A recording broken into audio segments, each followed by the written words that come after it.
Hello student, class 8 SST chapter 2 land, soil, water, natural vegetations and wildlife resources. So just we was talking about the problem of the water availability and as you know that it is very critical situations about the water, drinking water or the usable water of the mankind and other living creatures, and it is just 1% of the total water we have on the earth. Clear? Today's first topic is the conservations of the water resources. पानी के जो भी भंडार है उनको क्या करना है, संरक्षित करना, या उनको हम कैसे उनको संरक्षित रख सकते हैं, उनका संरक्षण कैसे, उनको सुरक्षित कैसे रख सकते हैं, उसके बारे में है। Access to clean and adequate water sources is a major problem facing the world today.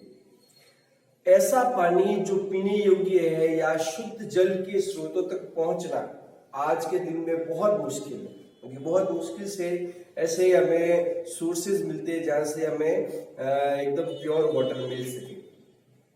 तो steps have to be taken to conserve this drowning resources. इसका मतलब हमें ऐसे स्टेप उठाने पड़ेंगे जिससे कि क्षीण होते हुए, घटते हुए जो है वो ड्रिंकेबल वाटर या घटते हुए जो है यूजेबल वाटर का जो लेवल है जो धीरे धीरे घट रहा है उसको हम स्टॉप कर सके।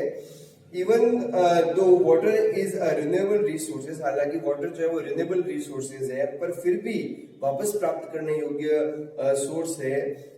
इट्स ओवर यूज, इसका अत्यधिक उपयोग एंड द पॉल्यूशन, और दूसरा उसको प्रदूषित करना उस पानी को जो हमारे काम आने योग्य है, make it unfit for use. तो इसको अनफिट बना देता है, मतलब कि उसको खराब कर देता है, हम उसको यूज नहीं कर सकते। डिस्चार्ज ऑफ अनट्रीटेड और द पार्शियली ट्रीटेड स्वैग्स, जैसे कि यूज करने के बाद में जो है वो वाहित घरों से निकलने वाला गंदा पानी, वाहित पानी है, बहता हुआ पानी है जो घर से निकलता है। एग्रीकल्चर के अंदर जो केमिकल काम में नहीं जाते वो भी वाटर के अंदर मिक्स हो जाते हैं। इंडस्ट्रीज इन्फ्लुएंस और इंडस्ट्रियल से निकलने वाले जो निकलने वाला पानी है वो पानी भी in the water bodies are the major containments, और ये जो है वो वाटर के अंदर अब ज्यादा मात्रा में पाए जाने लगे हैं। They pollute water with the nitrates, और ये वाटर को पॉल्यूट कर देते हैं, ये पानी को दूषित कर देते हैं। किससे दूषित करते हैं? नाइट्रेट से, मेटल्स धातु से, पेस्टिसाइड्स मतलब कीटनाशक से। Most of these chemicals are non biodegradable. इसके अंदर ज्यादातर जो केमिकल है वो नॉन बायोडिग्रेडेबल है, मतलब कि अजैविक है। Clear? So and reach human bodies through water, और ये सब जो चीजें हैं वो पानी के द्वारा ह्यूमन बॉडीज के अंदर एंटर कर जाती है। Water pollution can be controlled by the trading, water pollution को शुद्ध किया जा सकता है प्रॉपर ट्रीटमेंट प्लांट के through. These influence suitably before the releasing them in the water body, मतलब जलाशयों में पानी को छोड़ने से पहले अशुद्ध पानी को पहले तो उसको शुद्ध किया जाए और फिर उस पानी की निकासी की जाए। उस पानी को इंडस्ट्री से, उस पानी को घर से, उस पानी को अन्य स्थानों से जलाशयों में छोड़ा जाए, ताकि वो पानी जो जलाशयों में छोड़ा गया है उस जलाशय का पानी, वो वाटर बॉडी का जो वाटर है वो ड्रिंकेबल हो, वो यूजेबल हो। Clear? So, forest and other vegetations covers low the surface runoff. Forest और इसके साथ जो ग्रास वगैरह होती है वो पानी के फ्लो को रोकती है, जिससे कि अर्थ को इतना टाइम मिल जाता है कि वो पानी को जो है वो अपने अंदर एब्जॉर्ब कर सके एंड रिप्निश अंडरग्राउंड वाटर, ताकि वो क्या करते हैं जल को पुनः पूरित कर सकते हैं। वो जो है वो क्या कर सकते हैं, उस जो पानी का फ्लो है उसको वेजिटेशन स्टॉप कर देती है, उसके फ्लो को थोड़ा धीरे कर देती है, जिससे कि जो अर्थ है, अर्थ की क्रस्ट है, वो पानी को क्या कर सके, एब्जॉर्ब कर सके, जिससे कि धरातलीय जल, जो भूमि से हम जल निकलते हैं, उसका जो लेवल है वो ऊपर आ जाता है। और water harvesting is the another, water की harvesting is the other method to save surface run off. और पानी को संरक्षित करना, जलाशय में भरना, पाउंड में भरना, वाटर टैंक में भरना, ये भी जो है एक साधन हो सकता है पानी को सुरक्षित करने का। The canals used for the irrigating, canals का यूज जो है वो हम इरिगेशन में करते हैं, सिंचाई के अंदर करते हैं। Field should be properly linked to minimise loss of water seepages. जो लिंक्स मतलब कैनाल्स के थ्रू जो लिंक्स निकलती है, जिससे पानी स्पेसिफिक फील्ड्स के अंदर जाता है, उसके अंदर पानी का रिसाव होता है, कहीं कहीं से वो नालियां बीच से टूटी हुई होती है, तो पानी जो है वो वेस्ट चला जाता है। तो ऐसा नहीं होना चाहिए, प्रॉपर पानी उस पर्टिकुलर प्लेस तक पहुंचना चाहिए। Sprinklers effectively irrigated the area by the checking water losses through the spillages and the evaporations। तो स्प्रिंकलिंग जो मेथड है उसके थ्रू क्या किया जा सकता है, एक तो जहाँ वाटर स्पिजेस, जहाँ पानी का रिसाव होता है या फिर वाटर इवोपरेट हो जाता है, पानी का वाष्पीकरण हो जाता है, इन दोनों से बचने के लिए हम स्प्रिंकल मेथड को, सिंचाई की स्प्रिंकल फव्वारा पद्धति को हम काम में लेकर पानी का सदुपयोग कर सकते हैं और कम पानी में ज्यादा सिंचाई कर सकते हैं। और इसके साथ ही इन ड्राई रीजन, जो सूखे रीजन है, प्रदेश है, क्षेत्र है, with high rates of the evaporation, जहाँ पर वाष्पीकरण बहुत तेजी से होता है, पानी जो है वो वाटर वेपर में कन्वर्ट हो जाता है। In dry region with the high rates of evaporations, drip और द ट्रिंकल इरिगेशंस। ड्रिप मतलब बूंद जल को पूरित करना फसलों के अंदर, या बूंद सिंचाई करना, या फिर ट्रिंकल मतलब टपकन विधि। Irrigation is the very useful, ये वो बहुत ही महत्वपूर्ण है। The valuable water resources can therefore be conserved by the adopting this method of the irrigation. अगर इरिगेशन के मेथड को यूज लिया जाए तो पानी का काफी मात्रा में बचाव किया जा सकता है। So it is completed. The second is natural vegetations and the wildlife. So some school children were visiting an exhibitions। कुछ बच्चे जो है वो स्कूल की एग्जीबिशंस के अंदर गए थे ऑन द हैंडीक्राफ्ट, जहाँ पर हैंडीक्राफ्ट की चीजें रखी हुई थी, उस एग्जीबिशन में बच्चे गए। The articles in the exhibitions were collected from the different part of the country। उस एग्जीबिशंस में पूरी कंट्री से अलग अलग तरह के आर्ट, अलग अलग तरह की कलाकृतियां लाके रखी हुई थी। So this is a beautiful handbag, ये बहुत ही सुंदर हैंडबैग है। ओ yes, it is made from jute, ये जूट से बना है। द टीचर से, टीचर ने कहा, do you see those basket, क्या तुमने वो बास्केट देखे हैं? लैम्प सेट्स और लैम्प सेट्स देखे हैं? एंड चेयर्स, और जो वो चेयर्स बनी हुई है, क्या वो तुमने देखी है? Those are made of canes and bamboos. वो जो है वो बम्बूज और पेड़ों की छालों से बनी हुई, धागों से बनी हुई है। Clear?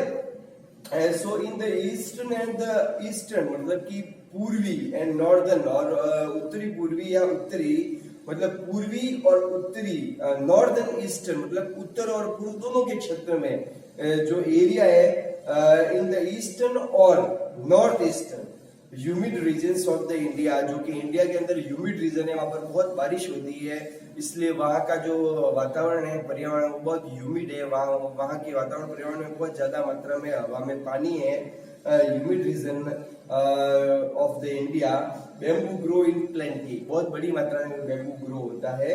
Jassi was excited to see a silk scarf, Jassi को सिल्क स्कार्फ देखने के लिए वो बहुत ज्यादा उत्साहित थी। So see this beautiful scarf, the teacher explained, teacher ने कहा that the silk is obtained from the silkworms। Silk जो है वो सिल्क वर्म से प्राप्त किया जा सकता है। कैसा वर्म्स होता है, ऐसा कीड़ा होता है जिससे सिल्क मिलता है। That are the breed of mulberry trees, जो mulberry trees के ऊपर पाया जाता है। The children understood that the plants provide us with many different products।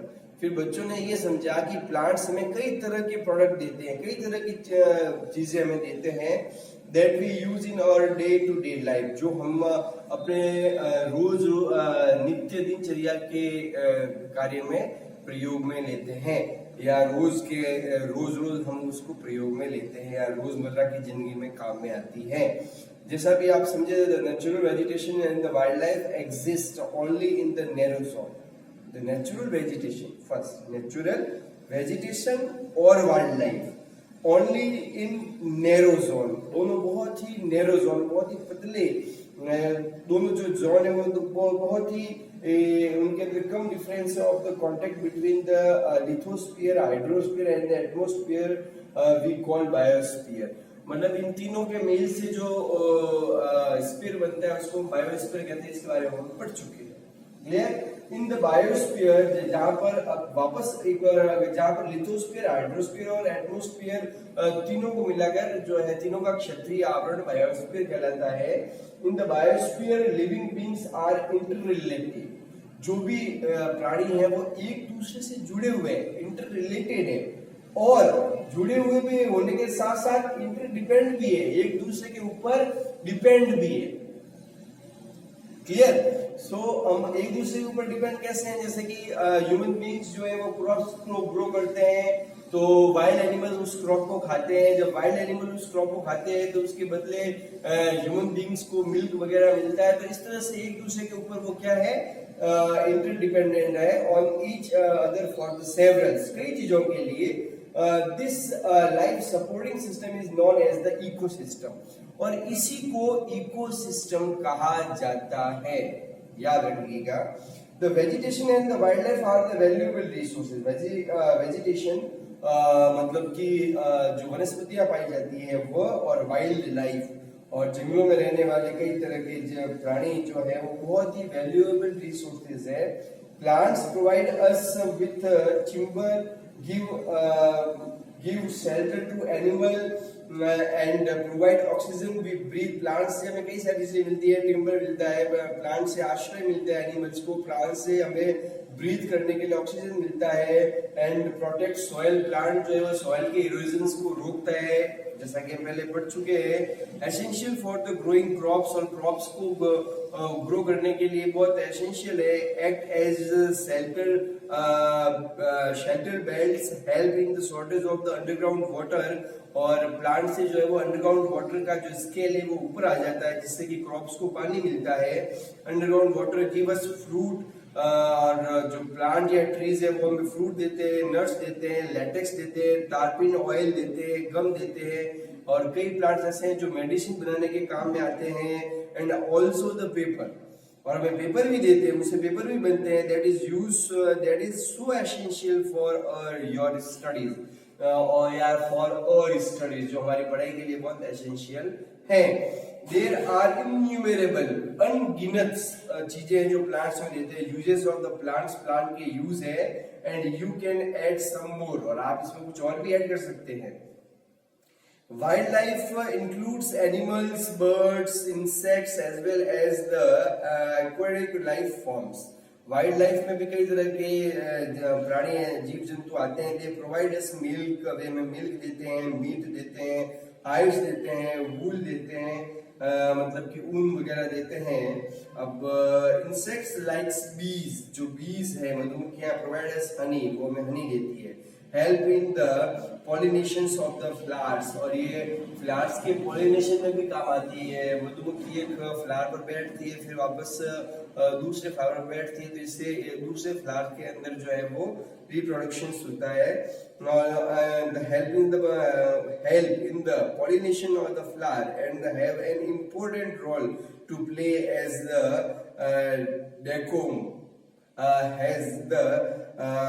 decomposers in the ecosystem।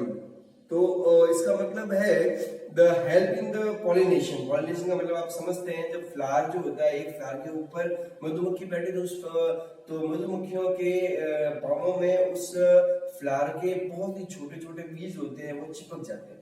फिर जब वो दूसरे फ्लावर पर बैठती है तो वो उस फ्लावर के ऊपर जब वो अपने आप को श्रिंक करती है तो वो नीचे गिर जाते हैं वो बीज, और वहां से एक फ्लावर से एक नया फ्लावर की उत्पन्न होता है, या उस फ्लावर से पहले फ्लावर्स बनते हैं और फ्लावर से फ्रूट बनते हैं। Clear? So now play as a decomposers in the, फिर इसके बाद में सड़ने के बाद में भी वो डिकम्पोजर के रूप में काम आता है। जब प्लांट सड़ भी जाते हैं तो वो डिकम्पोज होते हैं, डिकम्पोज होने से क्या बनती है? खाद बनती है। Clear? So decomposers in the ecosystem, the birds feed on insects, birds जो है वो इंसेक्ट्स को खाते हैं, and act as a decomposers as well, और वैसे ही वो डिकम्पोजर का काम भी करते हैं। Vultures, due to its ability to feed on dead large stalks, जो जंगल में जितने भी पशु हैं वे पशु मर जाते हैं, तो वल्चर्स होते हैं, वे उनकी बॉडीज को खाते हैं। इस तरह से वो भी जो है वो पूरे वाइल्ड लाइफ के इकोसिस्टम को कंट्रोल करते हैं।